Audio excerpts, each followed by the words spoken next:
जब से सभापति बने हैं, यानी उपराष्ट्रपति पद पर निर्वाचित हुए हैं, उपराष्ट्रपति जगदीप धनखड़ निरंतर विवादों के केंद्र में रहे। इससे पहले भी वो पश्चिम बंगाल के राज्यपाल रहते मुख्यमंत्री से जबरदस्त टकराव करते रहे हैं। यद्यपि वो खुद स्वयं विधिवेत्ता है और संविधान के बारे में उनकी जानकारी आम आदमी से ज्यादा है और संविधान की बारीकियों को भी वो अच्छे से समझते हैं, इसके बावजूद वो विपक्ष के साथ और विपक्ष शासित सरकारों के साथ आखिर टकराव मोल ले क्यों रहे? इसके पीछे की कहानी बड़ी विचित्र है। तो सबसे पहले उपराष्ट्रपति जगदीप धनखड़ के खिलाफ अविश्वास प्रस्ताव का पारित होने का मामला। तो विपक्ष ने लगता है कि उपराष्ट्रपति के खिलाफ अविश्वास प्रस्ताव पारित कराने का कोई इरादा नहीं रखा है, क्योंकि वो ये जानता है कि राज्यसभा में भी उसके पास बहुमत नहीं है और लोकसभा में भी सामान्य बहुमत नहीं है। लोकसभा के पूर्व महासचिव पीडीटी आचार्य ने राय दी है कि राज्यसभा के सभापति यानी उपराष्ट्रपति और देश के राष्ट्रपति दोनों को हटाने की प्रक्रिया अलग अलग है। राष्ट्रपति के खिलाफ अविश्वास प्रस्ताव नहीं, महाभियोग आता है और वो महाभियोग लाने की प्रक्रिया बड़ी जटिल है और उसके लिए दोनों सदनों में बंपर बहुमत होना भी आवश्यक है। लेकिन उपराष्ट्रपति यानी राज्यसभा के सभापति को हटाना बेहद आसान काम है। उनको सिर्फ सदन का यानी राज्यसभा में सदन का विश्वास खो देने मात्र से पद से हटाया जा सकता है। पीडीटी आचार्य ये कहते हैं कि विपक्ष ने जिस तारीख को ये प्रस्ताव मूव किया है यानी पेश किया है, उससे 14 दिन की अवधि पूरी नहीं होती और जब 14 दिन की अवधि, इस नोटिस को सदन के सामने रखने के लिए 14 दिन की अवधि पूरी होना आवश्यक है। लेकिन विपक्ष ने जिस तारीख को ये दिया है उसमें 20 तारीख को जब सत्र समाप्त हो जाएगा तब तक 14 दिन नहीं होंगे। इसलिए सरकार का ये आरोप तो स्वीकार किया जा सकता है कि विपक्ष सिर्फ सभापति जगदीप धनखड़ को अपमानित करना चाहता है। निसंदेह विपक्ष का यही इरादा लगता है। लेकिन उपराष्ट्रपति जगदीप धनखड़ के संवैधानिक पद पर यानी पश्चिम बंगाल के राज्यपाल बनने के साथ ही राज्यसभा के सभापति और उपराष्ट्रपति निर्वाचित होने तक जिस तरह के कार्यकलाप रहे हैं उसमें पूरा देश, समर्थक और विरोधियों को आप छोड़ दें तो पूरा देश जो निष्पक्ष ढंग से विचार करता है वो ये स्वीकार कर रहा है कि उपराष्ट्रपति जगदीप धनखड़ ने वो तमाम मर्यादाएं लांघ दी हैं जो अभी तक देश की आजादी के बाद से और उपराष्ट्रपति का पद संविधान में निर्मित होने के बाद से, जब से पहली बार कोई उपराष्ट्रपति बना और जगदीप धनखड़ तक किसी भी उपराष्ट्रपति ने इस तरह मर्यादा। अब सवाल है कि उपराष्ट्रपति ने मर्यादाएं कैसे तोड़ी? तो पश्चिम बंगाल के राज्यपाल रहते हुए जगदीप राज्य सरकार के कई प्रस्ताव और कैबिनेट की सलाह को अनेकों बार दरकिनार कर दिया, जबकि संविधान में यह स्पष्ट है कि राष्ट्रपति, उपराष्ट्रपति और राज्यपाल कैबिनेट की सलाह को मानने के लिए बाध्य हैं। उसमें वो किसी तरह की अगर मगर नहीं कर सकते। लेकिन केंद्र सरकार, विशेषकर प्रधानमंत्री नरेंद्र मोदी का समर्थन होने के भ्रम में उन्होंने पश्चिम बंगाल में कैबिनेट की सिफारिशों को कई बार ठुकरा दिया। संविधान कहता है कि अगर कैबिनेट किसी प्रस्ताव को भेजती है और राज्यपाल और राष्ट्रपति उस प्रस्ताव को पर हस्ताक्षर करने से मना कर देते हैं तो कैबिनेट दोबारा यानी फिर से उस प्रस्ताव को भेज देती है। उसके बाद राष्ट्रपति और राज्यपाल के हाथ बंध जाते हैं। फिर वो कैबिनेट के प्रस्ताव को डिनाई नहीं कर सकते। लेकिन इन दिनों देश में लाठी वाला, जिसकी लाठी उसकी भैंस वाला संविधान चल रहा है। ठीक उसी तरह जब ये पश्चिम बंगाल के राज्यपाल रहते हुए इन्होंने बीजेपी लीडरशिप को खुश कर दिया, तो बीजेपी लीडरशिप, क्योंकि उस समय राज्यसभा में बीजेपी का बहुमत नहीं था, तो उन्हें उपराष्ट्रपति निर्वाचित कराकर राज्यसभा का सभापति बनाकर ले आई। पहले दिन से उपराष्ट्रपति और राज्यसभा के पदेन सभापति जगदीप धनखड़ संविधान के प्रावधानों को पूरी तरह दरकिनार कर रहे हैं। सबसे पहले हम बात करेंगे सुप्रीम कोर्ट की। पिछले साल जयपुर में पीठासीन अधिकारियों के यानी विधानसभा और लोकसभा और राज्यसभा के पीठासीन अधिकारी यानी अध्यक्ष उपाध्यक्षों के सम्मेलन में उपराष्ट्रपति जगदीप धनखड़ ने सुप्रीम कोर्ट को सीधी चुनौती दी और यह कहा कि सुप्रीम कोर्ट कौन होता है? संसद के पारित प्रस्तावों की व्याख्या करने वाला।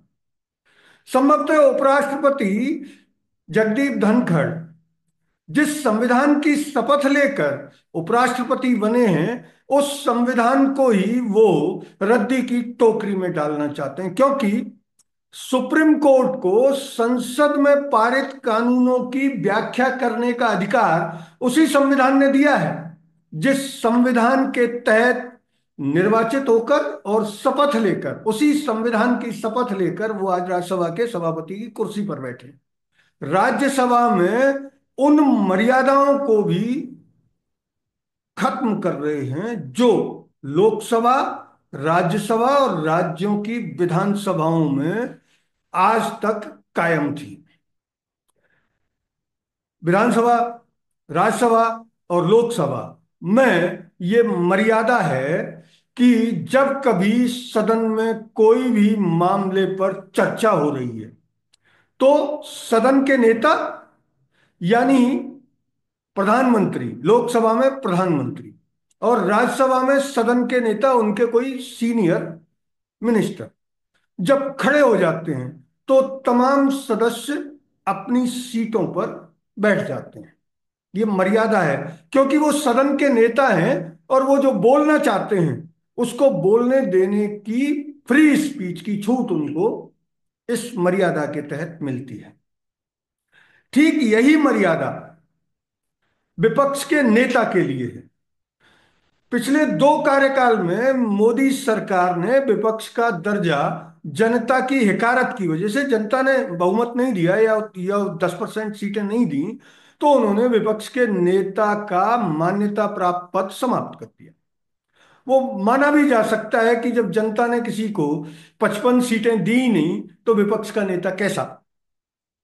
तो 10 साल उन्होंने जो मनमानी की, उस मनमानी पर पहली बार जनता ने लोकसभा में रोक लगाई। अब 99 सीट जीतकर कांग्रेस विपक्ष के नेता पद को सुशोभित कर रही है और उस पर वही राहुल गांधी काबिज हैं जिनको, जो शायद ऐसा माना जा सकता है कि राहुल गांधी और नरेंद्र मोदी एक दूसरे को फूटी आंख भी देख नहीं सकते और जब मौका लगता है तभी एक दूसरे को अपमानित करने की या नीचा दिखाने की कोशिश करते हैं।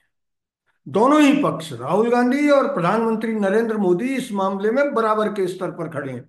दोनों ही एक दूसरे का अपमान करने से नहीं चूकते, व्यंग करने से नहीं चूकते और एक को बुद्धिहीन और एक को कॉरपोरेट का समर्थक बनाने जैसे अपमानजनक आरोप भी लोकसभा में लगते हैं। ठीक यही मर्यादा राज्यसभा में है। राज्यसभा में विपक्ष का नेता और सदन का नेता जब भी खड़े होंगे, सभापति दोनों को निर्विघ्न रूप से बोलने की इजाजत देगा। लेकिन उपराष्ट्रपति और पदेन सभापति जगदीप धनखड़ इस मर्यादा को पद संभालने के दिन से ही त्याग चुके हैं। विपक्ष का नेता हाथ उठाता रहता है, लेकिन वो उसको बोलने की अनुमति नहीं देते। वो ऐसे शब्दों को भी कार्यवाही में नहीं जाने दे रहे हैं जो मोदी सरकार को पसंद नहीं है। आखिर अडानी वाले मामले में जब सदन में, यानी दोनों सदनों में, लोकसभा और राज्यसभा में हंगामा हो रहा है, तो उस पर चर्चा क्यों नहीं कराई जा सकती? 1962 में, तो 1962 में जब चीन के हाथों भारत की करारी करारी पराजय हुई, तो तत्कालीन प्रधानमंत्री नरेंद्र ओ सॉरी तत्कालीन प्रधानमंत्री जवाहरलाल नेहरू ने लोकसभा में इसकी चर्चा कराई। और कई दिन की चर्चा में विपक्ष के, तब विपक्ष की ताकत नहीं थी, लेकिन विपक्ष के तमाम सदस्यों को न सिर्फ बोलने का मौका मिला, बल्कि कई सदस्यों ने तो प्रधानमंत्री जवाहरलाल नेहरू पर संगीन आरोप तक लगाए।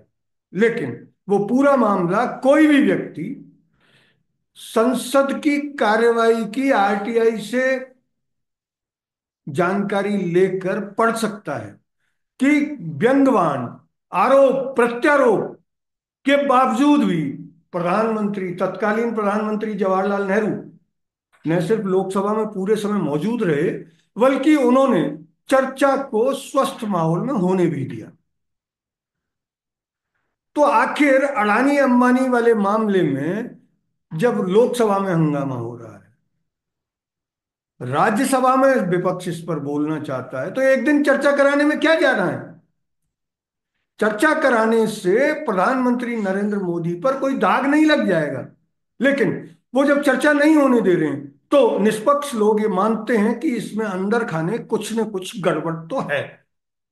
अब जहां तक जॉर्ज सोरास वाले मामले का सवाल है, जिस पर विपक्ष को बोलने नहीं दिया जा रहा है राज्यसभा में और लोकसभा में, तो उस जॉर्ज सोरोस का जो मामला है, भारत सरकार डेमोक्रेसी के लिए बजट देती है, यूएन में बजट देती है, और वो बजट नरेंद्र मोदी सरकार भी दे रही है।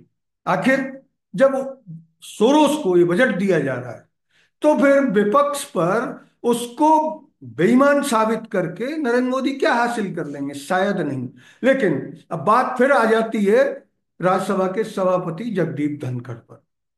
वो आखिर विपक्ष के नेता को बोलने क्यों नहीं दे रहे हैं? आपको कार्यवाही से कोई शब्द निकालने हैं, तो परंपरा ये रही है कि जो लोग जो भी बोलना चाहते हैं वो बोलें, और सभापति और लोकसभा अध्यक्ष बाद में उन शब्दों को एक्सपांज कर देता है और सदन को इसकी जानकारी भी देता है कि भाई ये शब्द आपत्तिजनक थे, असंसदीय थे, और तमाम तरह की आपत्तियां लगाकर सदन को बताता है कि इनको कार्यवाही से निकाल दिया गया है। और जहां तक मीडिया का सवाल है, तो मीडिया में भी एक मर्यादा रही है। इन दिनों टीवी मीडिया उसकी की पालना नहीं कर रहा है, वो एक अलग बात है। हम विधानसभा और लोकसभा में जब भी कार्यवाही कवर हमने की, तो वहां एक मर्यादा रही है कि प्रतीक्षा की जाती थी शाम तक, अगर कोई आपत्तिजनक शब्द आया है, कि क्या अध्यक्ष और सभापति ने उसको एक्सपांज कर दिया है। अगर कर दिया है, तो फिर वो शब्द खबरों में नहीं लिखा जाता था। लेकिन आज का टीवी मीडिया इसकी पालना नहीं कर रहा है। तो उपराष्ट्रपति जगदीप धनखड़ के खिलाफ अविश्वास प्रस्ताव भले ही पारित नहीं हो, और पारित कराने के लिए वो दिया भी नहीं गया है, क्योंकि 14 दिन की अवधि ही पूरी नहीं हो रही है, और विपक्ष के पास बहुमत भी नहीं है, सामान्य बहुमत भी नहीं है। राज्यसभा के सभापति को हटाने के लिए राज्यसभा में सामान्य बहुमत चाहिए, और लोकसभा में भी सामान्य बहुमत चाहिए। ये दोनों ही विपक्ष के पास नहीं है। तो विपक्ष शायद जगदीप धनखड़ के खिलाफ, उपराष्ट्रपति जगदीप धनखड़ के खिलाफ अविश्वास प्रस्ताव लाकर उनके कार्यकलापों को उजागर करना चाहता है, ताकि इस पर कम से कम चर्चा, देश में चर्चा, चूंकि आज खबरें छपी हैं और कल भी सुबह से ही खबरें चल रही थी, तो देश को पता तो लगे कि आखिर दोनों सदनों में हो क्या रहा है। तो क्या राष्ट्रपति पद पर आपकी नजर है? हो सकता है कि प्रधानमंत्री नरेंद्र मोदी को आपके ये कार्यकलाप पसंद आ जाए और आपको राष्ट्रपति बना दिया जाए। लेकिन फिलहाल राज्यसभा उच्च सदन है, और वहां कोई भी चर्चा, अगर विपक्ष किसी तरह की चर्चा में भाग लेना चाहता है, तो उसको बोलने का मौका देना लाजमी है। आप बोलने दीजिए, कार्यवाही से निकाल दीजिए, लेकिन दोनों सदन, लोकसभा अध्यक्ष और राज्यसभा सभापति, दोनों ही इस मामले में एकदम रिजिड दिख रहे हैं। जबकि मोदी सरकार के कार्यकाल से पहले के अध्यक्ष और सभापतियों का कार्यकाल आप उठाकर देख लीजिए, आपको खबरों में भी मिल जाएगा। और चाहे तो लोकसभा और राज्यसभा की कार्यवाही जो ऑनलाइन है वहां भी आप देख सकते हैं। अनेकों बार चर्चा हुई है, कई ऐसे मामलों पर चर्चा हुई है जो सरकार को परेशानी में डाल रहे थे, लेकिन आपत्तिजनक शब्दों को बाद में एक्सपांज कर दिया गया। तो फिर से वही बात कि विपक्ष ये प्रस्ताव लाकर शायद देश को ये बताना चाहता है कि वो आखिर अपनी बात रखे तो कहां। इससे पहले वहीं कि उपराष्ट्रपति जगदीप धनखड़ को इस नोटिस से सबक लेना चाहिए कि वो जो भी काम करें सभापति की सीट पर बैठकर संविधान सम्मत व्यवस्था दें।